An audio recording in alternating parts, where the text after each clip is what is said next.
When you talk about George Bush, I mean, say what you want, the World Trade Center came down during his time. Donald Trump once again needling Jeb Bush by criticizing his brother, George W. Now, Jeb didn't take too kindly to those remarks. Here was his response. Mr. Trump talks about things that as though he's still on The Apprentice. He's not taking the responsibility, the possibility of being president of the United States really seriously. And Jeb wasn't done, tweeting out the following. How pathetic for Donald Trump to criticize the president for 9/11.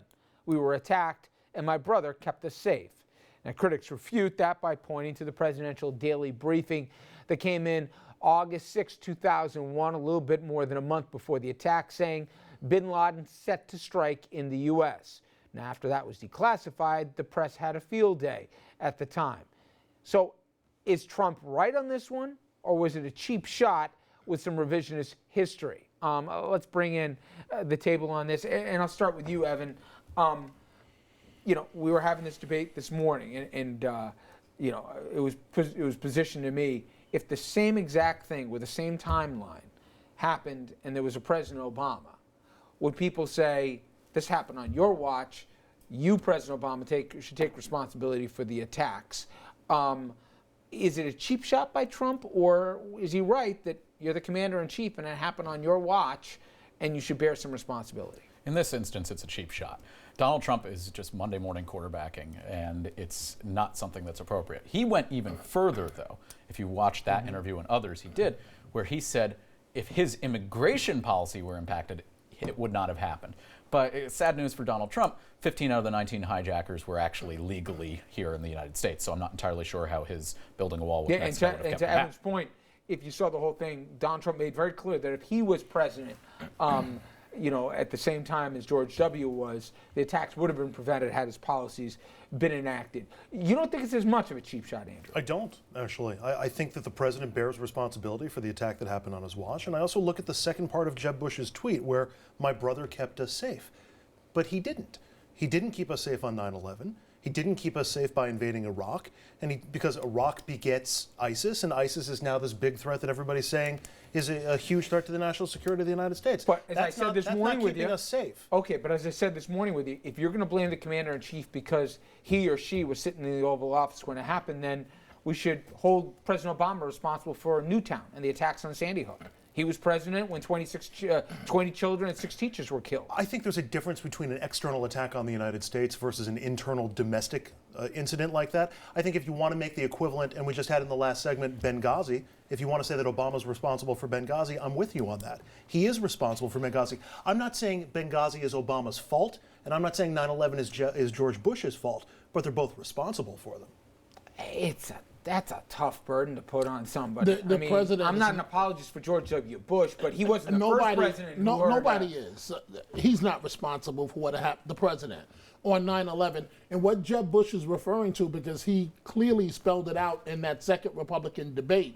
When he says my brother kept us safe, he's referring to after 9/11. No, I and so understand that is fully and completely accurate. What's the big Republican complaint on the foreign policy front right now? It's ISIS. That Obama has made us unsafe by allowing ISIS to go unfettered in the Middle East. Well, how did ISIS get started?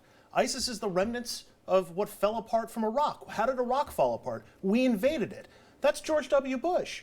George W. Bush didn't keep us safe. You're connecting the dots. We haven't had another 9/11. Okay, you're connecting the dots, and maybe there's a logical conclusion to where you're going on.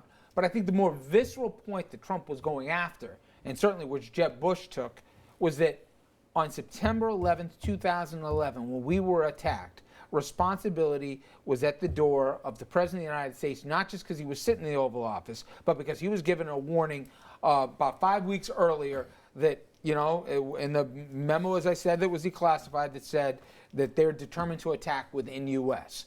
Now, we all remember his response, fine, yes, CYA'd and the rest, but, Richard, the president receives classified briefings, no matter whether the president is a Democrat or Republican, each and every day that we will never, ever know about. And so now, listen, I enjoyed the Trump show. I like the guy on a personal level. But Donald, it's time to shut up and sit down. It's time to let the big boys do what they do and let them run for president. The sideshow is over. It's not funny anymore. Except, I'm with you, except, what did you say to me right before the break? Latest poll numbers come out. You got Trump and Carson actually going up even more. It means nothing. It means nothing. At this point in time, we would have a President Giuliani, we would have a President Rick Perry, Michelle Bachmann. Right. I mean, those presidential libraries are just not being built, and that's a terrible thing for the construction industry. It's pretty good. Pretty good. We're getting awfully close, though, to Iowa and New Hampshire. I mean, closer than I think any of the four of us would have assumed that Donald Trump would still have a visible presence at the top of the GOP field. Well, you've covered him longer than any and of I us. know him. So, but when he does that, this is all a joke for him. Well, I think to his credit, and it's maybe the first time I've ever given him credit, he sees what can I say or go after. Andrew thinks he's got some against Jeb. Maybe he's right. But where can I go that's going to, I believe, get me not only free press, but be a talking point on shows like this, where he's going to get, in effect, a free 8-10 minutes. Of course he does. So does he tap into something that the public says, hey, you know what? He's right. You know what? We did get attacked, and who was the guy sitting in that Oval Office, Does it get that formulated, or does he say, what's the most visceral? Oh, 9/11. Well, hey, I got a Bush. That's all I need. I got my soundbite. Richard, Mr. Trump is the master of the soundbite. I give him that much credit.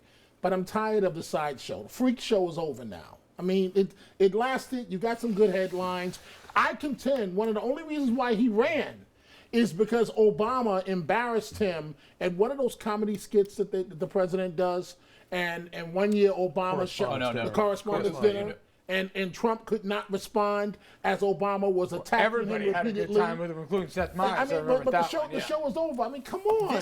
He makes a lot of money, and I like him on a personal level. I really do. But come on, Mr. Trump. This isn't a sideshow issue. This punctures Jeb Bush because it reminds people of the last name.